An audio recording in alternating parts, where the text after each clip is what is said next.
Coucou les amis, bonjour. Je suis très heureuse de vous retrouver aujourd'hui. J'ai déjà posté une vidéo ce matin pour vous remercier, vraiment merci. On a passé les 100 abonnés, yeah, je suis trop contente. Je suis trop contente. Marguerite est ici, hein. Si vous voulez regarder ce qu'il y a dans Marguerite, dites-moi en commentaire ce que vous voyez dans Marguerite, d'accord? On a Marcel aussi ici, d'accord? Donc on a Marguerite et Marcel, d'accord, qui nous accompagnent. Ok. Vous voyez, j'ai encore pas bougé les cartes d'hier, tellement c'était des belles énergies. J'aime tellement ces énergies que voilà, je les ai laissées infuser. Aussi, donc ouais, 100 abonnés, donc je vous avais promis, 100 abonnés, une vidéo, une guidance gratuite pour une personne qui aura fait des commentaires, qui aura commenté hein, une vidéo ou des vidéos. Et donc, j'ai fait des petits papiers, hein, vous voyez dans la vidéo, voilà, j'ai fait des petits papiers. Comme vous n'êtes pas nombreux à commenter, ça m'arrange. Quand vous serez plus nombreux à commenter, je ne ferai pas comme ça. Et en fait, bah, j'ai tiré au sort, voilà, et donc c'est Madame Brigitte Morin. Madame Brigitte Morin qui a gagné un tirage gratuit. Donc j'invite Madame à se manifester via mon téléphone, le numéro de téléphone que je laisse sous les vidéos. C'est plus pratique en fait. Bon là mon téléphone est en charge, donc je verrai si vous m'avez contacté, je vous répondrai rapidement et on calera une date hein, pour votre guidance gratuite. Donc voilà, je suis contente, je suis trop contente. Bon, aujourd'hui, on fait quoi? On fait la suite de l'astro. La suite de l'astro, donc on a vu les planètes, on a vu les signes, on a vu un petit peu les incidences au niveau mondial, au niveau société et société, surtout en France, mais aussi mondial, hein, avec Pluton. Donc on voit bien quand même que c'est pas anodin quoi. La position des planètes par rapport au Soleil, par rapport à la Lune, qui sont, je vous rappelle, les deux axes principaux. La Lune représentant l'action, le travail, l'activité, tout ce qui se voit, tout ce qui se fait. Voilà, quand il fait beau, quand il fait soleil, quand il fait jour, on sort, on va, voilà, on s'active. Alors que la nuit, c'est plus la lune. La lune, c'est plus, voilà, c'est l'introspection, c'est le fait d'être à la maison, c'est les sentiments, c'est la convivialité, c'est les émotions, c'est des choses comme ça. Donc voilà, là aujourd'hui j'avais envie de vous retransmettre,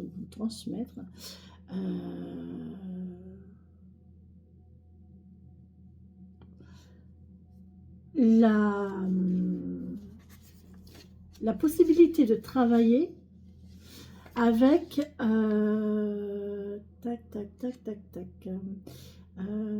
entre les enfants et les parents. Alors,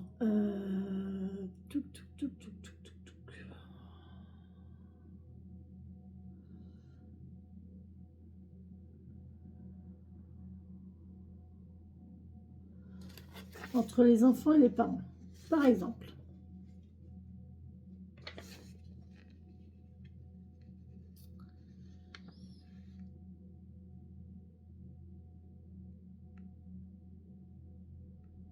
Vous avez, vous êtes Vénus.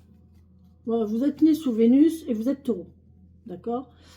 Donc vous avez besoin de douceur, de délicatesse, de gentillesse, d'arrondir les angles. Bon, je dis Taureau, mais les signes de terre en général, hein, d'accord? Ils ont horreur qu'on les engueule, les taureaux.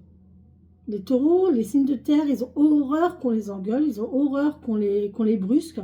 Ils supportent pas, supportent pas qu'on élève le ton en fait. Si les deux parents sont signes de feu,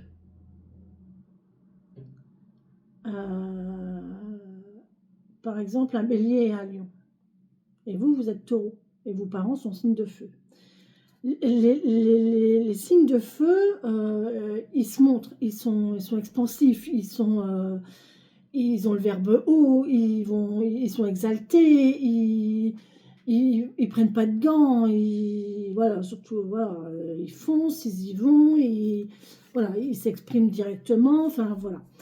Et ben, imaginez-vous des parents qui sont comme ça par rapport à un enfant qui est taureau et il va avoir l'impression de se faire engueuler tout le temps pour rien, quoi. En fait, il va pas comprendre et voilà, c'est ça, voilà, je me fais engueuler pour rien.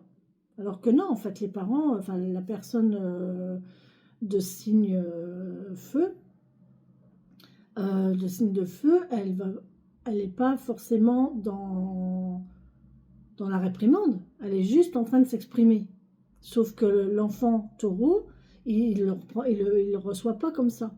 Donc c'est intéressant quand c'est comme ça, ben, si vous savez que vos parents sont comme ça, ben voilà, vous savez que c'est leur façon d'être, c'est pas vis-à-vis de vous, c'est comme ça.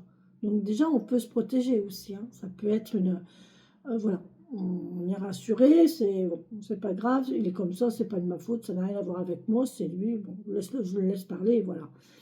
Et en tant que parent feu, sachant qu'on a un enfant comme ça, on peut se dire, ok, bon ben faut que je fasse attention quand même, je vais peut-être un peu me modérer et employer d'autres systèmes ou d'autres paroles, d'autres mots, essayer d'arriver sur trouver un dérivé, pas arriver frontalement, vous voyez, des choses comme ça. Donc vous voyez, ça peut être quand même intéressant de lier ça à des fonctionnements entre les personnes. Vous voyez, mais c'est bon pour les parents et les enfants, mais c'est aussi bon entre amis. Entre amis, aussi entre collègues ou avec votre patron. Si vous arrivez à savoir votre patron de quel signe il est et de quel ascendant il est, par rapport à vous, ça peut vous donner un avantage. Parce que vous savez comment l'aborder, vous savez comment il fonctionne, et du coup, vous avez peut-être plus de facilité à communiquer avec lui, ou vous savez comment lui plaire, comment attiser en lui un certain intérêt. Ça peut toujours être intéressant, aussi avec le compagnon, hein. Les tempéramentaires sont des gens pragmatiques. Par exemple, s'il y a un enfant, voilà, des parents terre et un enfant gémeaux, des parents qui sont les parents signes de terre, taureau, vierge, capricorne, et un enfant de signe d'air, gémeaux, balance, verseau, vous vous rendez bien compte qu'il va y avoir un décalage. La terre, c'est tout ce qui est concret, c'est le travail, voilà, c'est le travail, c'est la rigueur, c'est la droiture, c'est tout ça. Alors qu'un enfant qui est de signe de l'air, Gémeaux, Balance, Verseau, c'est la liberté, c'est l'expansion, c'est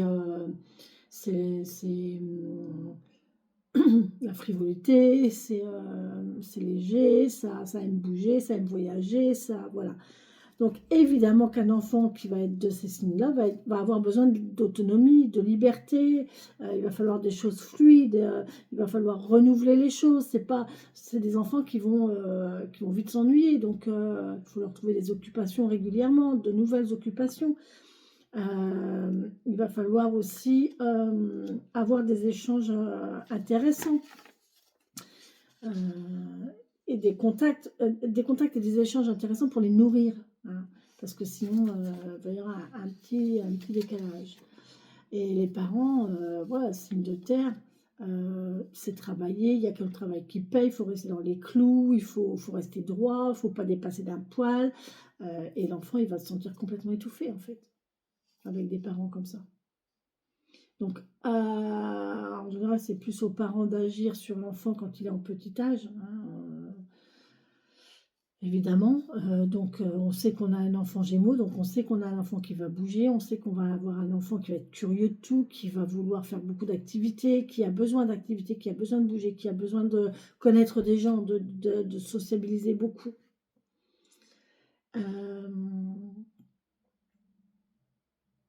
Et après, en grandissant, les parents peuvent discuter avec les enfants pour lui transmettre justement ces connaissances sur leurs signes. Et les enfants peuvent aussi agir en fonction de cela vis-à-vis de leurs parents. Ils pourront être peut-être plus patients et comprendre le raisonnement des parents et voilà, de pouvoir discuter et voilà, vous êtes comme ça, mais moi j'aime bien bouger, bon ben voilà, on va faire ça, et c'est intéressant. Alors, un des gros points dans l'astrologie, évidemment, c'est l'amour. Hein. Il y a, franchement, 80% des gens qui me consultent, c'est pour des relations amoureuses. Le travail, enfin, ouais, le travail et l'amour, parce que le travail engendrant l'argent, ouais, c'est les deux gros points, c'est le travail et l'amour. Donc en amour, ouais, c'est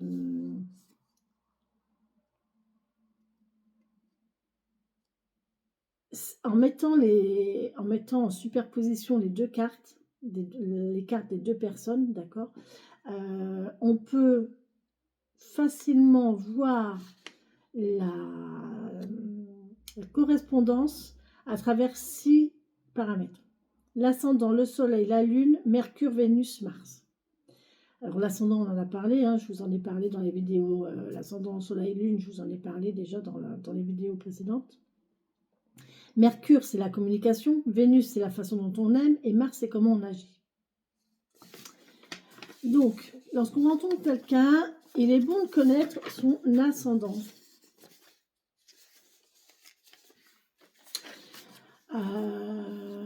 Parce que ça va nous informer sur sa présentation sociale.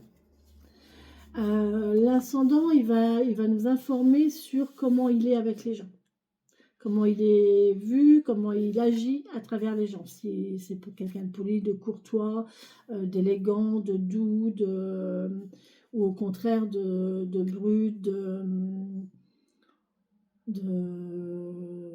d'égoïsme, d'égocentrique. Vous voyez, vous avez différents... Par exemple, un ascendant balance aura la facilité d'aller vers les autres. Hein. Facilité d'échange, facilité de contact, il aura plus de chance, puisque la balance est gouvernée par Vénus. Hein, donc Vénus, comment on aime. On ajoute le sourire, on ajoute le charme, donc ça fait une personne très agréable. Quand vous sortez en ville ou quand vous allez quelque part en soirée avec quelqu'un qui est balance, vous savez que cette personne va avoir le sourire, va être charmant, charmeur, ça va être quelqu'un d'agréable. Alors si vous êtes aussi de cet aspect-là, vous allez briller tous les deux. Par contre, si vous êtes un aspect ouais, terre, plus d'une planète de terre, là, vous allez être un peu effacé par rapport à la personne qui est sous Vénus, d'accord. Un ascendant Gémeaux rencontre 10 personnes par jour, hein, s'il veut. Un ascendant Verseau, il est copain avec tout le monde. Voilà, c'est le bon copain de base. Les ascendants signes de feu, par contre, ils ont besoin d'être connus, ils ont besoin d'être vus, ils ont besoin, voilà, ils ont besoin d'être remarqués. Hein. Par contre, si vous vous retrouvez, si vous êtes signe de feu, un ascendant signe de feu, et que vous vous retrouvez avec quelqu'un qui a le même ascendant signe de feu, il va y avoir une compétition entre vous. Hein. Ça va être à celui qui se montrera le plus. D'accord? Ça peut être conflictuel quand même. Hein. Les ascendants terre, ils regardent, ils analysent, ils cherchent à comprendre, ils cherchent confirmation, et ils sont pragmatiques. Hein, ils sont d'accord, ils cherchent toujours voilà. Attends, si j'ai bien compris, on dit bien la même chose. Là, 1 et 1, ça fait 2, d'accord? On est d'accord, ok. Voilà, c'est ça en fait. Les ascendants terre, ils sont très, très cartésiens, très Par contre, les ascendants hauts, ils sont très ils sont dans l'empathie, ils sont dans l'affection, ils sont dans l'humain. Voilà. Alors, il y a 3 questions à se poser.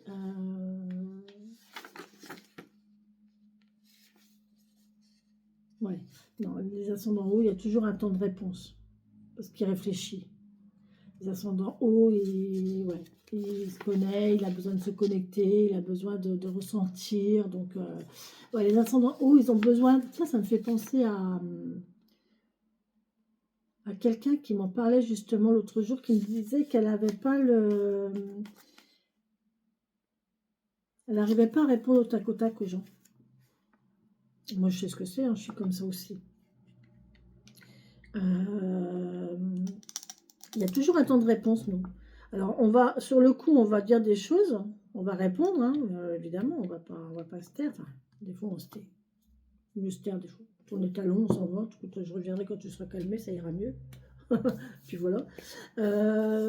Par contre, le lendemain, on se dit, ah punaise, si j'avais su, j'aurais dit ça, j'aurais dit ça. Et là, les idées, elles viennent, en fait. Vous voyez, voilà, c'est... Il y a toujours un temps de réponse avec les ascendants hauts. Ils ont toujours besoin d'un moment de réflexion, d'un moment. Il faut vous poser. Voilà, l'eau, il faut qu'elle se pose. Voilà. Il faut, surtout quand on l'a bien remuée. Vous voyez, c'est comme une mare, hein, une flaque d'eau. Voilà, vous l'avez bien remuée, ben, c'est tout boueux. Voilà. Et ben l'eau, l'ascendant haut, il a besoin de laisser décanter. Il a besoin de laisser reposer. Et une fois que c'est reposé, là, il peut s'exprimer. Pardon. Ok. Lorsqu'on est du même signe solaire, il y a 10% de divorce en moins. Lorsqu'on est du même signe solaire, par exemple de cancer, de vierge, voilà, eh ben, il y a 10% de divorce en moins.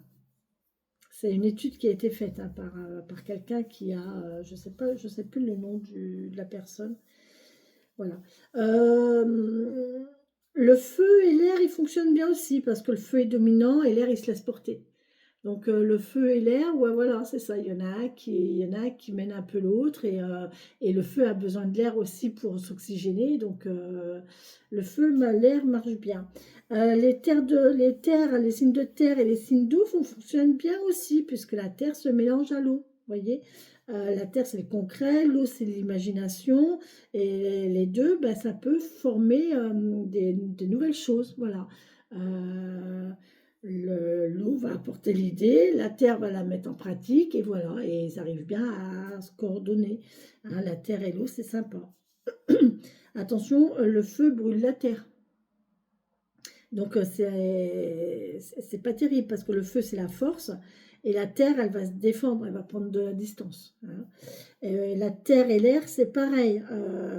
La terre, c'est la construction, et l'air, c'est la liberté. Donc c'est pas génial comme...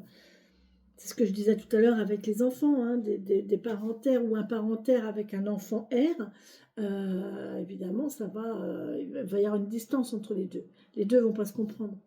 Hein, ça va pas le faire. Alors,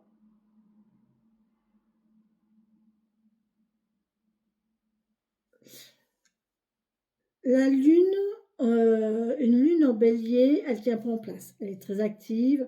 Une lune en cancer, par exemple, elle va imaginer, elle va laisser parler sa douceur, elle va laisser du temps, elle va absorber.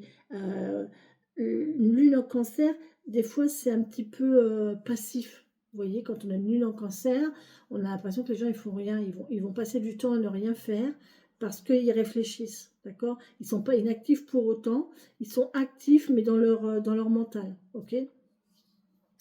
Mercure en Lion, Mercure à Lion, il s'affirme, il passe en force. Mercure, c'est le verbe, c'est la communication. Il va parler au-dessus de tout le monde. Il va couper la parole à tout le monde. Il va falloir qu'il passe. De toute façon, voilà. Il sait tout. Il a tout fait. Il a tout vu. C'est lui que, voilà. Hein. Un Mercure en terre, par contre, il a besoin de concret. Il a besoin de calme pour s'exprimer.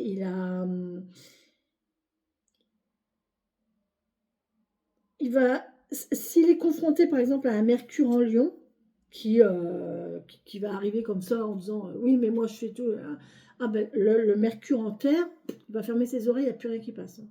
Il va complètement se fermer, il va pas l'écouter, il va se bloquer, il va partir, il va voilà.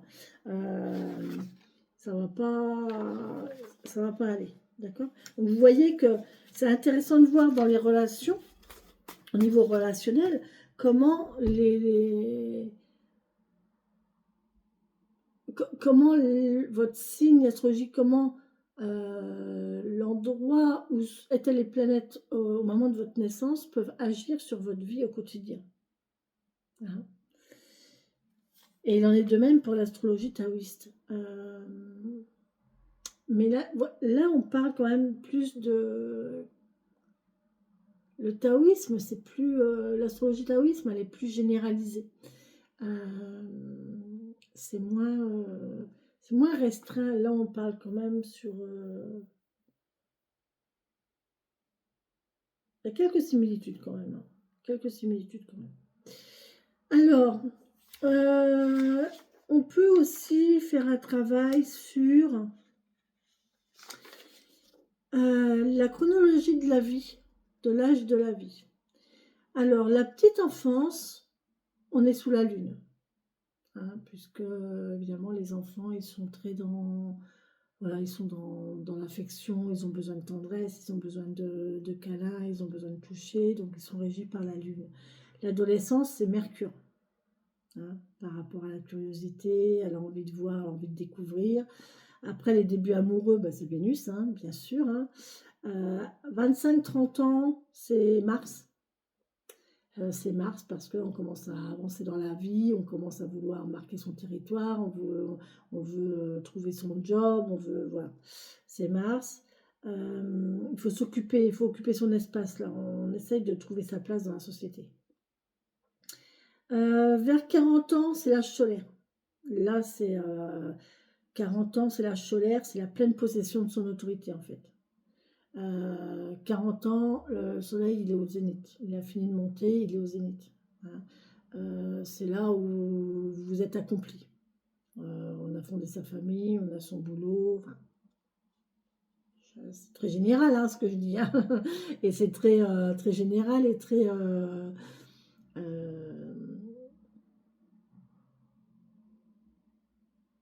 théorique.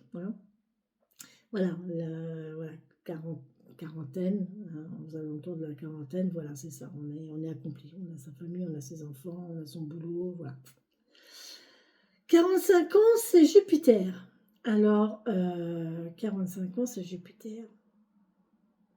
On prend de l'expansion, on s'étoffe, on s'arrondit. En fait, la base qu'on avait à 40 ans, qui était vraiment au-dessus de notre tête, là, euh, on est arrivé là où on voulait arriver, d'accord. Maintenant, qu'est-ce qu'on en fait? Voilà, c'est ça. Euh, on va arrondir les angles, on va innover, on va étoffer, on va fignoler les choses, on va faire les choses bien. Par exemple, je prends l'exemple tout bête, un couple qui a fondé une famille avec des enfants, voilà, qui travaillent à deux, ils ont leur situation, ils sont très bien à 40 ans, bah, ils vont se dire bah, peut-être que ce serait peut-être bien qu'on se pose et qu'on investisse. Voilà. Vous voyez, c'est une autre façon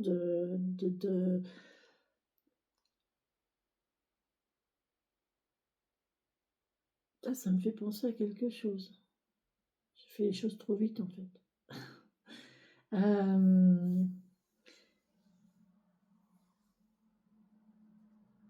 Voilà, ils étoffent. Je reviendrai après sur la notion de... Je vais le noter. Euh,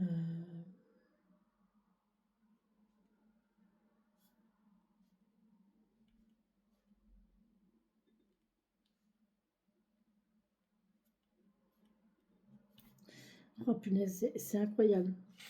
Bon, bref. Et donc voilà. Ensuite, on gagne en convivialité aussi à 45 ans. aux alentours de 45 ans, on gagne en convivialité. On est plus...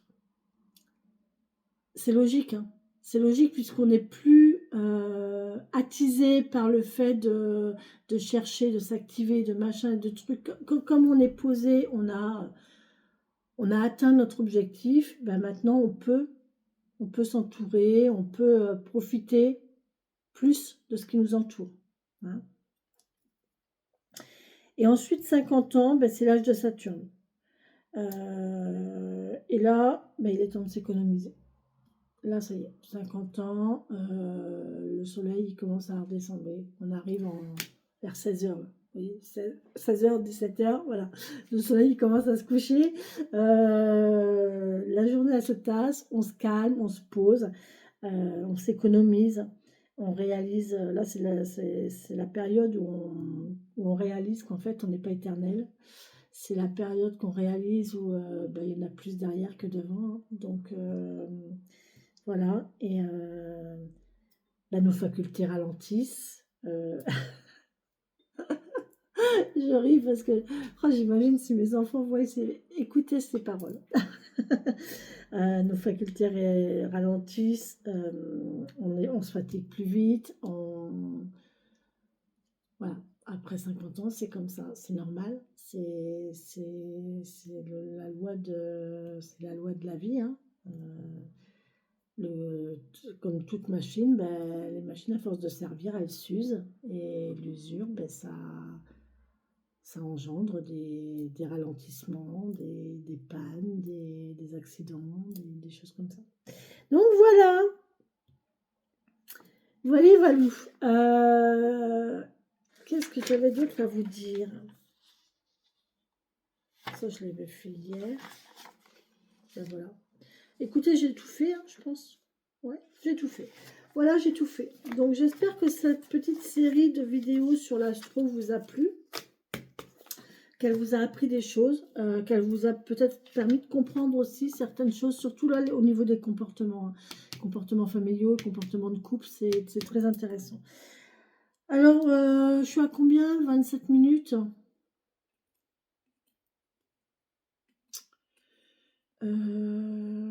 Tac, tac, tac, tac, tac. Est-ce que je la mets là ou pas?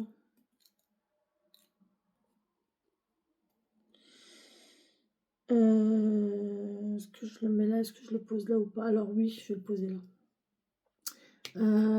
Moi, je suis Cancer. Ascendant Vierge.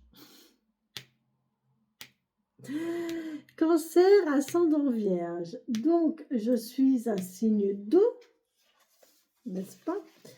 Ascendant, je crois que la Vierge, c'est un signe d'eau aussi. Tac, tac, tac, tac, tac.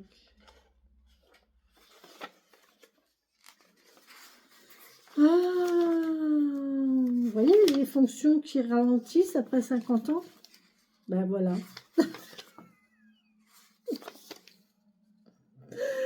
Désolée. Ascendant Vierge. Vierge.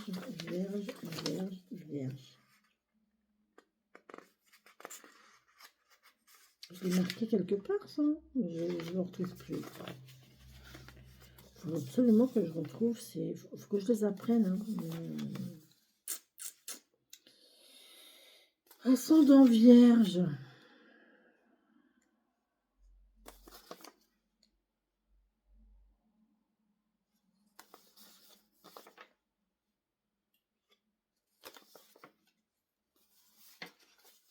Je n'arrive pas à le retrouver.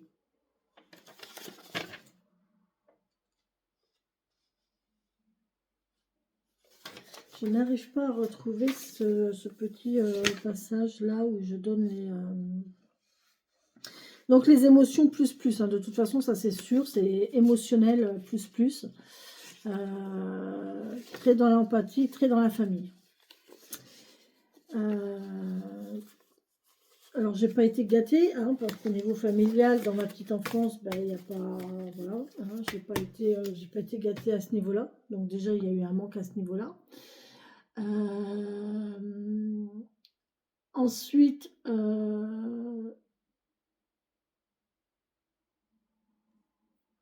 l'univers m'a apporté la vision. J'ai pu connaître quand même, j'ai pu voir ce que c'était que la vie de famille. L'univers m'a offert ça, malheureusement, après la mort de ma maman. Voilà. Moi, j'ai découvert ce que c'était qu'une vie de famille, hein, parce que je ne savais pas du tout avant. Avant 18 ans, je ne savais pas ce que c'était qu'une vie de famille. Entre 18 et 21 ans, j'ai su ce que c'était qu'une vie de famille. J'ai vu, j'ai vécu avec des gens qui étaient très, très familles. Et donc, dans ma tête, cette période-là, 18-21 ans, je me suis dit, mon but dans la vie, c'est ça, quoi. C'est de trouver un mari, de fonder une famille, d'avoir une maison. Mais c'était vraiment dans ma tête, dans ma tête, dans mon cœur, c'était partout. C'était ça. Mon but dans la vie, c'était trouver un mari, fonder une famille et avoir une maison. C'était mon idéal. Je pense que c'est l'idéal de tout le monde, mais moi, vraiment, c'était vraiment mon idéal. Eh ben, c'est pour ça que je vous dis, faites attention à ce que vous souhaitez, vraiment, quand vous le souhaitez profondément, prenez conscience des conséquences aussi. Donc moi, j'ai souhaité ça très fort. 21 ans, je me mets en ménage. 22 ans, j'ai mon premier fils. 22 ans, j'ai mon premier fils. 24 ans, j'ai ma fille. 24 ans, j'ai ma fille. Je crois qu'à 26 ans, je suis propriétaire.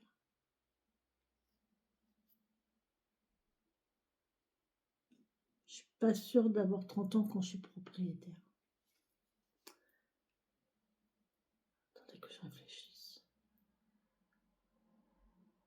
Oui, non, c'est ça. Oui, parce que mon troisième, il est né, j'étais déjà propriétaire. Vous vous rendez compte? Entre le moment où j'ai 18 ans, je suis orpheline, je découvre seulement ce que c'est qu'une vie de famille, quelque chose qui m'était complètement inconnu avant. La notion de famille, vraiment. 18, 21 ans et 27 ans propriétaire, avec un mari et des enfants. J'étais pas mariée, mais bon, bref. Vous vous rendez compte?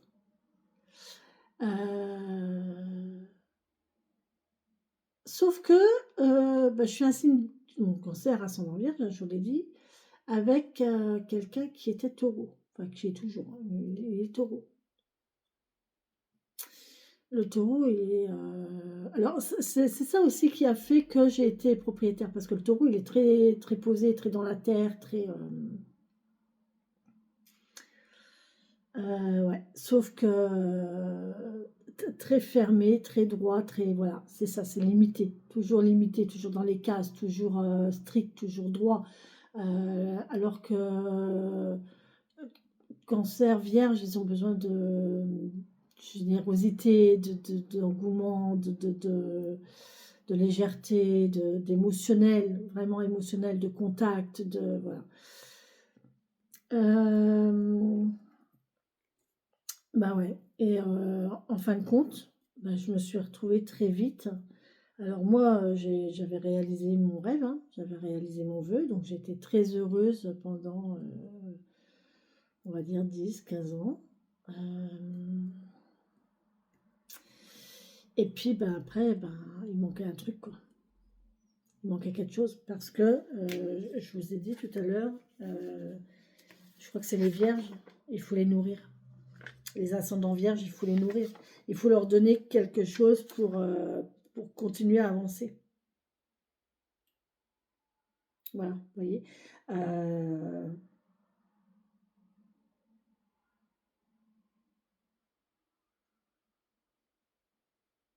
Ascendant vierge, voilà, il nous faut de la nourriture, il faut des projets, il faut toujours nourrir quelque chose pour aller de l'avant, en fait, vous voyez. Alors que en face de moi, j'avais quelqu'un qui était... ben non, voilà. Il avait trouvé son espace, il était dans son truc, il avait son petit train-train, sa petite routine, son machin, son truc. Et il voulait pas... voilà, c'était très fermé, il voulait pas aller voir ailleurs, ça l'intéressait pas. Alors que moi, j'avais qu'une envie, c'était de bouger, c'était de découvrir des choses, d'avoir d'autres projets, et vous voyez, en fait, il y a eu un décalage ça n'a plus été possible. Voilà, et du coup, ben, voilà, ça s'est clôturé par un divorce. Mais ben, voilà, hein, c'est comme ça. Mais c'est pour vous faire comprendre, vous voyez. euh, alors déjà, l'importance des deux signes, hein, taureau, cancer. euh, Taureau, cancer. Alors que le haut signe de terre, cancer, signe d'eau, on s'est bien entendu, hein, c'était une bonne entente en fait. Mais arrivé à un moment, ben, il y a eu un manque. Il y a eu un manque de mon côté et j'avais besoin d'autre chose. J'avais vraiment besoin d'autre chose, j'avais besoin de découvrir, j'avais besoin d'apprendre, j'avais voilà. Et besoin d'évoluer aussi. J'aime pas stagner, moi. Je suis quelqu'un qui n'aime pas stagner. Voilà, je suis partie, j'ai recommencé ma vie. Je me suis laissée poser pendant 5 ans comme ça. Et puis un jour, j'ai dit, il faut que je parte. Et voilà, en quelques mois, j'étais partie. Je suis partie en Bretagne. J'ai tout plaqué, je suis venue en Bretagne. Voilà, c'est comme ça. Je vais où le vent me porte. Vraiment.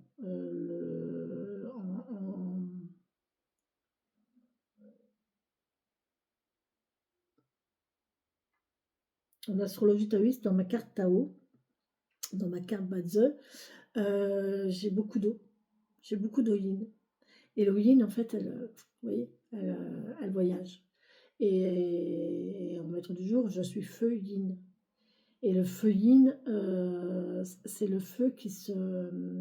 C'est le feu d'une bougie. Vous voyez, le feu yin, c'est une bougie. Donc, vous voyez, elle a besoin de cire. La bougie, elle a besoin de la cire pour vivre. Elle a besoin qu'on lui donne du carburant, elle a besoin qu'on lui donne du truc à manger. S'il n'y a pas de cire, le feu il s'éteint. Et, et le feu yin, le feu de la bougie, en fait, il sert à réchauffer, il sert à rassurer, il sert à éclairer, il sert à guider, il sert à tout ça. Mais aussi, il peut être vecteur de propagation. Voilà. Il peut servir à propager un incendie, il peut servir à propager n'importe quoi, le feu yin. D'accord. Donc, c'est intéressant aussi à ce niveau-là. Et donc, pour en revenir à ça, je voulais vous dire, euh, quand vous souhaitez quelque chose, évidemment qu'il faut se donner les moyens de le réaliser. Et moi, je viens de prendre conscience en lisant mon truc, là, vous voyez, 45 ans, âge de Jupiter, où il prend de l'expansion, où il s'étoffe, il arrondit ce qu'il a gagné. Hein. La quarantaine, pleine expansion, et 45 ans, il s'étoffe autour de ce qu'il a construit, de ce qu'il a acquis à 40 ans. Et en fait, ben, moi, j'avais tout à 26 ans, 27, allez. En gros, 27 ans, 27, 28 ans, j'avais déjà tout ce que je voulais. Et j'avais plus rien, il n'y avait plus rien derrière. Et j'ai pas su, voilà, j'étais trop vite.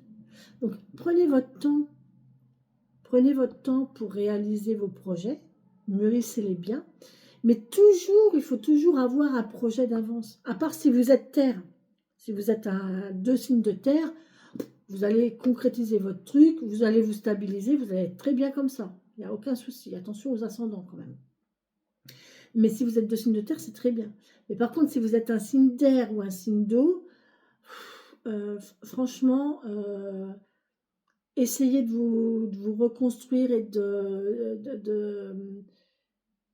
réimaginer un projet derrière, comment on va évoluer, comment on va évoluer ce projet. Maintenant, on en est là, mais qu'est-ce qu'on va en faire et tourner autour de ça. Voilà.